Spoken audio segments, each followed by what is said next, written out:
Sa mga naghahanap pala dyan ng isang binocular, meron po ako ditong marirecommend sa inyo. Kahit maliit lamang po ito, mas malapit pa po yung natatanaw po ninyo. Meron kasi akong isang malaking binocular. Kung ikumpara ko dito sa maliit, mas maganda pa yung performance nito.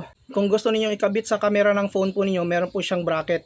So ito yung kanyang spec, 500 times 25, 5,000 meters. Yung field of view po nito at saka yung naabot po niya hanggang 50,000 meters. So ito naman yung adjustan ng kanyang focus. At dito sa kanyang right na lens na adjust po ninyo ito.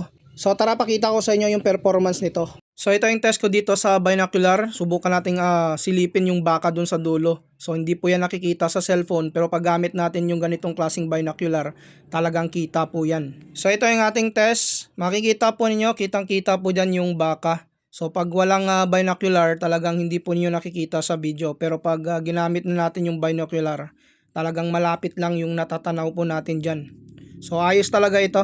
So yun nga, makikita po ninyo kahit na maliit lamang yung binocular na ito, talagang malapit na po yung natatanaw po ninyo gamit ito. Kung mahilig ka mag-adventure, talagang magugustuhan po ninyo yung ganitong klaseng binocular. So click nyo lang yung ating yellow basket kung gusto ninyong mag-order nito.